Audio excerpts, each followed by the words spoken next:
নমস্কার, আমি রাজশ্রী। আমার বংশ এনএসসি ফ্যামিলিতে তোমাদের সবাইকে জানাই ওয়েলকাম। আবার একটা নতুন ভিডিও নিয়ে চলে এলাম। হ্যাঁ, অনেক দিন পর সুন্দর করে রেডি হয়েছে। আমি এখন না গরমে একদম রেডি হতে পারি না, প্রচণ্ড গরম লাগে আর খুব কষ্ট হয় রেডি হতে। তো যাই হোক, আজকে অনেক দিন পর রেডি হয়েছি দুজনে মিলে। এখন চললাম নিউ ওয়েলকাম, হ্যাঁ শ্রীরামপুর যাচ্ছি। আগের দিন হয়তো আপনারা দেখেছেন যে আমি একটা মাসি বাড়িতে গৃহপ্রবেশে যাচ্ছিলাম, তো সেখানেই আবার আজকে নিমন্ত্রণে। হ্যাঁ, ওরা ফ্ল্যাট ট্যাট কিনেছে, সেই কারণে আজকে অনেক লোকজন নিমন্ত্রিত আছে, সেখানে আজকে খাওয়া দাওয়া আছে, সেই জন্যই যাচ্ছি। তো 3খানা কোল্ড ড্রিঙ্কস কিনে চললাম। না, 3টে কোল্ড ড্রিঙ্কস আমি খাইনি, কোল্ড ড্রিঙ্কস আমার বারণ, তো আমি খাইনি। অনেক দিন পর কোল্ড ড্রিঙ্কস কিনলাম, বা মিষ্টিও ছেড়ে দিয়েছি আমি এখন অনেক দিন হলো। যাই হোক, তারপর এখন ফাইনালি আমরা এখন অ্যালকোহলের মধ্যে ঢুকে গেলাম। আর আজকে আমাদের কাছ থেকে না ফোন নাম্বার চেয়েছে, না ছবি তুলেছে, না কিছু করেছে, কারণ ওরা চিনে গেছে আমরা আগের দিন আসাতে যে আমরা টাওয়ার 9 আর 8 সিটে যাচ্ছি। খালি এইটুখানি বলেছি, ব্যাস। তো এইখানের জায়গাটা তো খুবই সুন্দর, এত বড় বড় উঁচু উঁচু বিল্ডিং, উঁচু উঁচু ঘর, মানে দেখতে বেশ ভালো লাগে। কিন্তু আমার কেন জানি পার্সোনালি পছন্দ না ঘরগুলো। কারণ কি, ঘরগুলো একটু বড় হলে বেশি ভালো হতো। বড্ড ছোট ছোট ঘরগুলো, এটাই হলো কথা, বড্ড ছোট। মানে ঘর হবে একটু বেশি বড় বড়। হ্যাঁ, আমি জানি নিজের জন্য আমি নিয়েছি একটা ছোট্ট ঘর, তো তবু ঠিক আছে। কিন্তু এইটা হচ্ছে মানে অ্যালকোভে যারা ফ্ল্যাট নিয়েছে বেশিরভাগই হচ্ছে বাইরে থাকে, তারা এই গঙ্গার পরিবেশে থাকবে, মানে এসে হাওয়া খাবে, ফ্রেশ এয়ার নেবে, দুদিনের ছুটি কাটাবে, এই জন্যই বেশিরভাগ লোক কেনা এখানে, যতদূর আমি জানি। তো যার দাম প্রায় 1 কোটির কাছাকাছি। মানে আমি কথাটা তো বলেছি আর কি, ওখানে লোকজনের সাথে কথাটা তো বলেই তারপরেই জানলাম প্রায় 1 কোটির কাছাকাছি এই ফ্ল্যাটগুলোর দাম। মানে সে 2 বিএইচকে হোক, 1 বিএইচকে এখানে নেই, 2 বিএইচকে, 3 বিএইচকে, 4 বিএইচকে। হ্যাঁ, তো যাই হোক, মোটামুটি এত দাম দিয়ে আমার মনে হয় একটা জমি কিনে খুব সুন্দর করে একটা বাড়ি হয়ে যাবে। তো যাই হোক, যার যার পার্সোনাল মতামত। তো যাই হোক, মাসিরা কিনেছে বলে তো আমরা এখানে আসতে পেরেছি, ঘুরতে পেরেছি, এইটা তো বেশ ভালোই বলতে হবে, তাই না? আর আমার মাথার উপর এত উঁচু উঁচু বিল্ডিং দেখে না বেশ ভালো লাগলো। এরকম উঁচুতে থাকা কিন্তু একটা আলাদাই সোয়াগ, চাই না? যাই বলুন তাই বলুন। তো ফাইনালি এখন টাওয়ার 9-এ ঢুকে গেলাম। আর আজকে প্রথমে যাব আগে 8th ফ্লোরে, তারপর যাব একদম লাস্ট 29th ফ্লোর। আজকে আমি ছাদে উঠবো, আমি আরও বেশি এক্সাইটেড ছাদে ওঠার জন্য। তো প্রথমেই লিফটে গেলাম, লিফটে গিয়ে আগে মানে কি বলবো, এত ঠান্ডা হাওয়া দিচ্ছিল, বেশ ভালো লাগছিলো, বেশ ফ্রেশ লাগছিলো। তারপর সঞ্জিতকে বললাম, একবার ভিডিওতে আয়, তুই তো অনেকক্ষণ ধরে আসছিস না। তারপর বললাম, তারপর ও বললো কি, ও দেখো ওইখানে কিন্তু মাথার উপর ক্যামেরা আছে। আমি বললাম, তো ক্যামেরাতে তো কী হয়েছে, মানে কিছু বলার নেই, আমার কিচ্ছু বলার নেই ওকে। যাই হোক, এখন মাসিদের ঘরে এলাম, তো প্রথমেই ঠাকুর দর্শন করে নিলাম, তারপর দর্শন করলাম গঙ্গামাকে। গঙ্গামার ভিউটা দেখেছে, অসাধারণ অসাধারণ সত্যি। এই ভিউটার জন্যই হয়তো মানুষ এত টাকা খরচা করে এইখানে ফ্ল্যাট নেবে। সে না নেওয়ার কিছু নেই। তারপরে ফাইনালি উঠলাম 28th ফ্লোরে লিফট অবধি, তারপর 29-এ উঠতে গেলে সিঁড়ি দিয়ে উঠতে হবে। তারপর ছাদে এলাম, এসে সঞ্জিতকে বললাম, এটা কী বলতো? বলছে এটা রান্নাঘরের বড় চিমনি। কোনো লজিক আছে? যাই হোক, আমি এবার এখান দিয়ে ভিডিও করছিলাম, নিচটা দেখতে দেখতে না আমার মাথাটা জাস্ট ঘুরে যাচ্ছিলো, বাট ভাল লাগছিলো একদম। তারপর ফ্রেশ হাওয়া, এখানে পুরো না এসি না ফ্যান, কোনো কিছু হাওয়া নেই, এখানে পুরো প্রাকৃতিক হাওয়া ছিল, প্রাকৃতিক।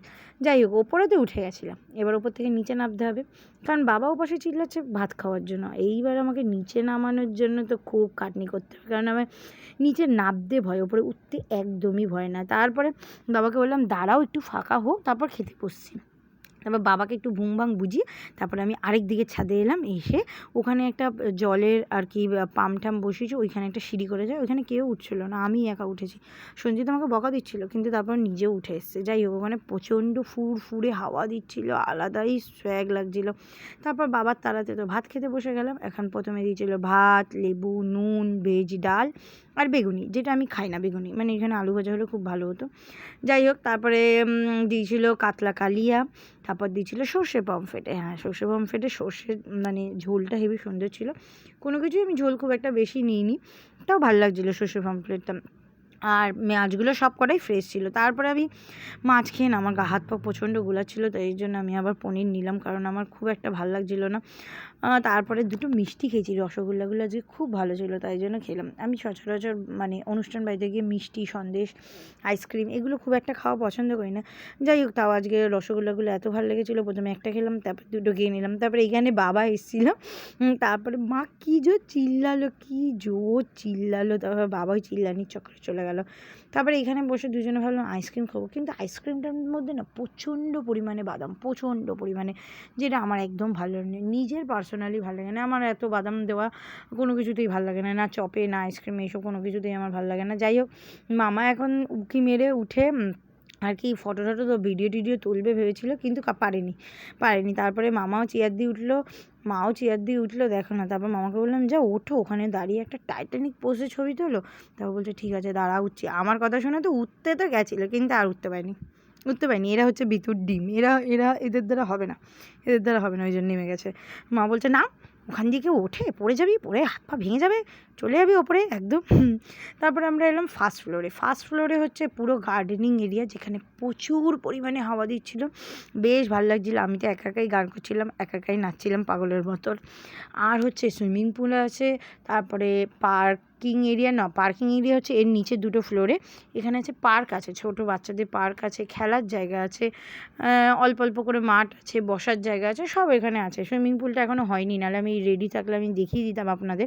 আর এখন আমি যেখানে দৌড়ে যাচ্ছি সেটা হলো একটা ঝর্ণা এরিয়া, মানে চারপাশে লাইটিং দিয়ে ঝর্ণাগুলো ঝরবে, মানে পড়বে আর কি ঝর্ণাগুলো, তো ওইখানেই আর কি হচ্ছিলো। তো এটাও এখনও কমপ্লিট না, তো অনেক কিছুই এখনও কমপ্লিট না, অনেক কিছু কমপ্লিট হতে এখনও অনেক টাইম লাগবে। তারপর এখানে আমরা দুজন দাঁড়িয়ে আছি, দুজন মানুষের জন্য, আরেকজন তো গম্ভীর হয়ে বুকে হাত দিয়ে একদম দাঁড়িয়ে আছে, এই যে সেই দুজন মানুষ। হ্যাঁ, তাতাইদার মধু আসছে। তো মনি আর মুন্নাকেও আমি বলেছিলাম, মুন্না কাজ পড়ে গেছিলো, তো মুন্না কাজে চলে গেছিলো। মনি আর একা আসেনি, ওর ভালো লাগছিলো না বলে, আর সারা সপ্তাহ কাজ করে আজকে একদিন ছুটির দিন পেয়েছে, ও মানে ল্যাদি খাচ্ছিলো শুয়ে। তারপরে এখানে ব্যাডমিন্টন জায়গা করেছে, খেলার জায়গা আর কি। ওরা যেহেতু সোসাইটির, ওরাই খেলতে পারবে, বাইরে কেউ এসে খেলতে পারবে না। তো ফাইনালি এখন আমরা গঙ্গা আরতি দেখতে বসি। হ্যাঁ, গঙ্গা আরতিটা আমার মনে হয় আর একটু রাত হয়ে গিয়ে করলে যদি হতো, তার মানে একটু দেখতে ভালো লাগতো, কিন্তু একদিকে ভালো করেছে, এখন করে নিয়েছে। না, আমরা ওদেরকে গিয়ে বলিনি যে এখনই করতে, যাই হোক করেছে, ভালো হয়েছে, সুন্দর করে শঙ্খ বাজালো। আমি এখানে ভয়েস ওভারগুলো দিচ্ছি, তার একটাই কারণ পিছনে গান চলছে, তো সেই কারণে আর কি করতে পারবো না, আপনাদেরকে গঙ্গারতির কীর্তনগুলো শোনাতে পারবো না। তো যাই হোক, ফাইনালি আজকে তো আমরা সারা দিন খুব ভালো করেছি, খুব ভালো খেয়েছি, খুব ভালো মতন ঘুরেছি, প্রচুর মজা করেছি। এখন এরা দুজন চলে এসছে, এখন আমরা চারজন একটু ঘুরতে বেরোবো, প্রচুর আনন্দ করবো, প্রচুর মজা করবো, আর প্রচুর খাবো। যাই হোক, ভিডিও ভালো লাগলে অবশ্যই লাইক, সাবস্ক্রাইব, শেয়ার, কমেন্ট করে দেবেন। সবাই ভালো থাকবেন, সুস্থ থাকবেন, রাধে রাধে।